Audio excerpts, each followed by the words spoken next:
आज का हमारा टॉपिक है डिस्काउंट।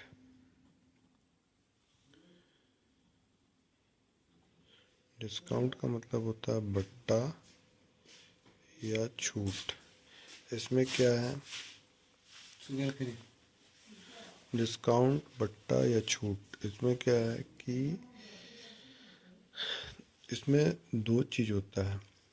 डिस्काउंट रिसीप्ट, सबसे पहले हम लोग ये जानते हैं कि डिस्काउंट कितने टाइप्स का होता है। तो डिस्काउंट जो होता है वो 2 टाइप्स का होता है। यहाँ पे हम लोग जब पढ़ेंगे, यहाँ पे हम लोग पढ़ेंगे टाइप्स ऑफ डिस्काउंट। तो इसमें क्या है, इसमें 2 टाइप्स का डिस्काउंट होता है। एक होता है ट्रेड डिस्काउंट और एक होता है कैश डिस्काउंट। तो इसमें क्या है कि यहाँ पे जो 2 चीज़ आप लोगों को दिख रहा है, ट्रेड डिस्काउंट और कैश डिस्काउंट, इसमें क्या है कि ये जो ट्रेड डिस्काउंट है इसको बोला जाता है व्यापारिक छूट। व्यापारिक छूट का मतलब है, तो हम लोग पकड़ेंगे कैसे कि ये व्यापारिक छूट है।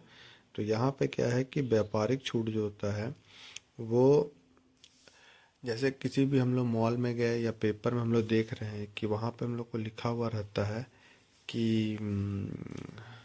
इसमें 20% डिस्काउंट है, इसमें 30% डिस्काउंट है, इसमें 40% डिस्काउंट है। तो वो सभी के लिए डिस्काउंट है, तो उसको क्या बोला जाता है, व्यापारिक छूट। यानी यहाँ पे क्या है कि ये 500 का चीज़ डिस्काउंट करके आपको 400 रुपये में मिलेगा सभी के लिए। और कैश डिस्काउंट कहाँ होता है, ये स्पेशल ट्रांजैक्शन में होता है, इसको बोला जाता है नगद छूट।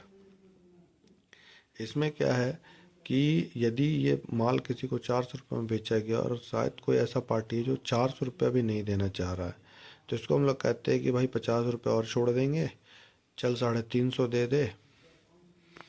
तो यहाँ पे क्या है कि आपसे पूछा जाएगा कि भाई जब हमने व्यापारिक छूट डिसाइड किया कि 500 के चीज़ को 400 में देना है, तो आपने इसको 350 में क्यों बेचा। तो यहाँ पे क्या है, एक और चीज़ है कि ट्रेड डिस्काउंट का जर्नल एंट्री नहीं होता है, इसको एंट्री में नहीं दिखाया जाता है। लेकिन कैश डिस्काउंट का एंट्री लेना पड़ता है, इसका एंट्री आपको लिखना पड़ेगा। जैसे कि देखिए यहाँ पे यदि ट्रेड डिस्काउंट रहेगा तो यहाँ पे क्या होगा कि यदि ट्रेड डिस्काउंट है तो 500 का चीज़ 400 में बेच रहे हैं, तो हमको उसको एंट्री दिखाने का ज़रूरत नहीं है। हम यहाँ पे सीधा लिख देते हैं cash account debit to sale account 400 400।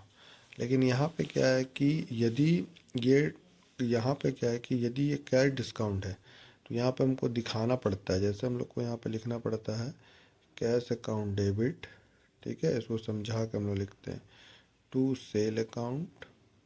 तो सेल हमने 400 रुपये किया। अब यहाँ पे क्या है कि कैश हमारे पास 350 आया, तो बाकी 50 रुपये कहाँ गया, तो वो हो गया आपका डिस्काउंट।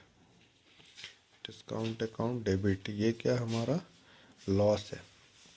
ये हो गया सिंपल चीज़। और कल हम लोग ये जानेंगे कि इसमें जो जब यहाँ पे मल्टीपल्स 2 पार्टी होता है बेसिकली, एक परचेजर और एक सेलर, तो उस दोनों में डिस्काउंट रिसिप्ट किधर जाता है और डिस्काउंट अलाउड किधर जाता है, ये कल के वीडियो में हम लोग जानेंगे। Thank you.